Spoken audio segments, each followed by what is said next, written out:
Hai, Assalamualaikum warahmatullahi wabarakatuh. Apa khabar semua? Alhamdulillah. Hari ini saya dapat lagi membuat video baru untuk anda dan juga upload ke channel video saya Fastnetic untuk tontonan anda semua.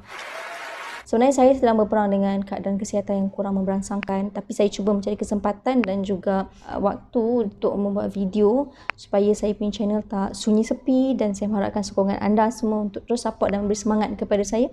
Jangan lupa share, like dan subscribe di channel YouTube saya, okey? Rabu, Khamis, Jumaat, Sabtu. Ini dah masuk hari yang ke-4 telah kerajaan mengisytiharkan kawalan pergerakan untuk rakyat Malaysia untuk kita menangani ataupun untuk memutuskan rantaian dengan COVID-19. Jadi inilah salah satu cara kerajaan untuk membendung wabak ini daripada terus menjangkiti rakyat Malaysia. Dan setakat hari ini, sehingga waktu saya buat video ni, saya difahamkan telah terdapat lebih daripada 1,000 kes jangkitan. Apa itu COVID-19? Virus COVID-19 ini telah pertama kali ditemui di Wuhan, China pada Disember 2019.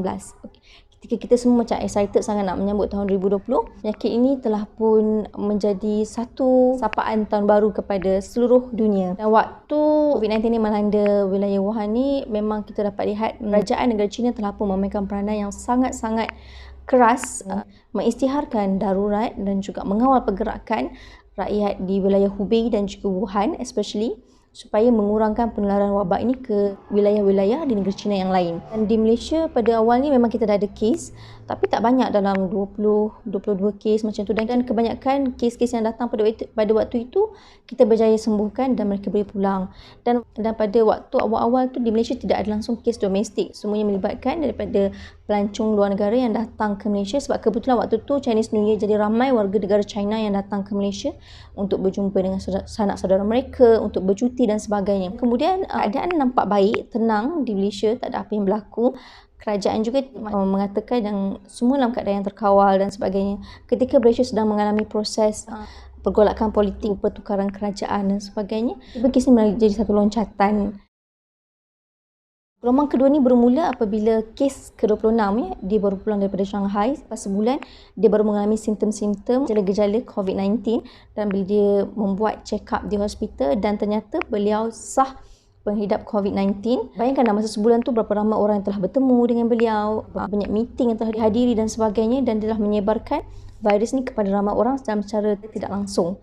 Dan salah seorangnya adalah sahabat saya yang mana ketika itu dia menghadiri meeting bersama dengan kes 26 ni, dan Alhamdulillah beliau negatif COVID-19. Mungkin jarak dia dengan 26 ni agak jauh, ialah sebab meeting tu ramai, jadi kedudukannya agak jauh dengan kes 26 ni, dan dia tidak terjangkiti dengan COVID-19. Walau bagaimanapun, ofis beliau tetap juga mengambil langkah-langkah berjaga-jaga dengan menutup semua departmen beliau dan melakukan proses pembersihan. Dan selepas pada kes 26 ni, kita nampak lihatlah banyak peningkatan lah. Keadaan ini ditambah buruk lagi dengan perhimpunan tabligh di Masjid Seri Petaling, dihadiri oleh lebih daripada 10,000 orang, yang mana 5,000 daripadanya adalah rakyat Malaysia.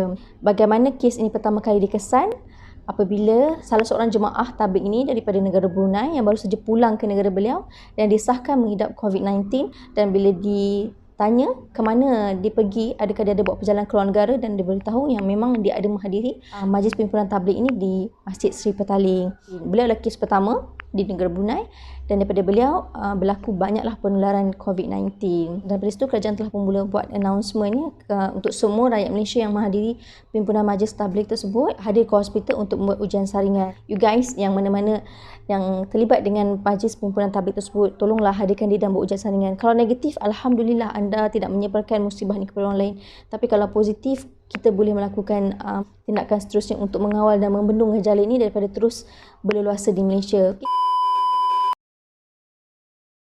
Pada hari pertama kawalan ini diperkenalkan, masih ramai rakyat Malaysia yang tidak mematuhi. Sebelum pengumuman dibuat, sebenarnya dah ada banyak sangat berita daripada rakyat Malaysia sendiri. Konon-kononnya Malaysia ni akan diisytihar darurat, semua kena lockdown dalam rumah, tak boleh pergi ke mana dan sebagainya.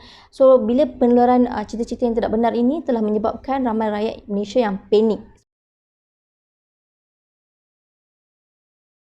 Sebab ini adalah kali pertama kita mengalami situasi yang berat sebegini. Jadi kita tidak pernah ada experience sejak pada peristiwa 13 Mei yang mana saya sendiri pun pada ketika itu belum lahir lagi 13 Mei 1969. Kita tidak pernah ada pengalaman melalui situasi-situasi begini.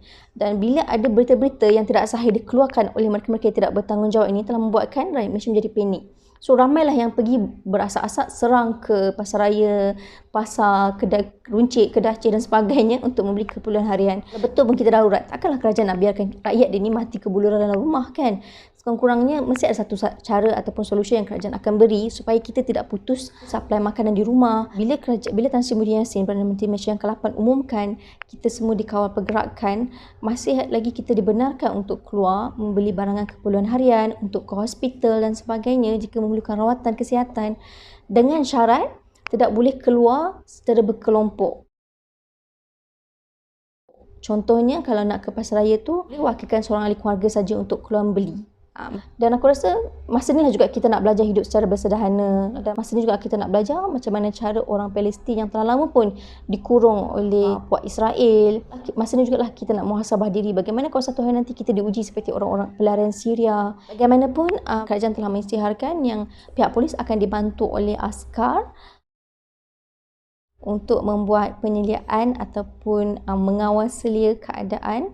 So aku harap alternatif ini berjaya mengekang penularan wabak COVID-19 ini daripada terus berleluasa di Malaysia, sebab kita tak lama lagi nak menjalani ibadah puasa dan kemudian kita nak raya. Of course aku sendiri nak balik kampung, nak ziarah kubur arwah aku, nak jumpa mak aku kan, takkan nak raya sorang-sorang dekat KL.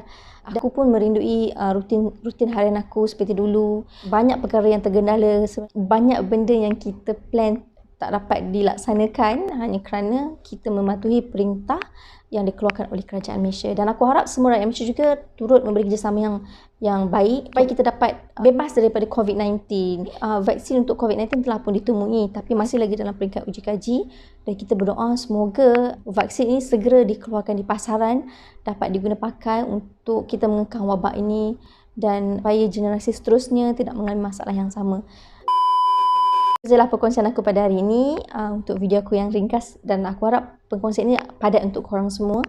Dan semoga kita berjumpa lagi untuk video yang seterusnya. Terima kasih kerana terus support dan terus menonton video saya. Saya akan terus lagi membuat video-video yang lebih baik, berkualiti, power dengan konten-konten yang menarik untuk anda semua. Teruskan beri sokongan dan doa kepada saya untuk saya diberi kesihatan yang baik, beri idea yang bernas oleh Allah SWT. Terima kasih kerana terus menyokong. Okay, jangan lupa share, like dan subscribe video ini. I love you guys. I love you so much. Terima kasih banyak-banyak. Saya sangat terutama budi dengan sokongan anda semua.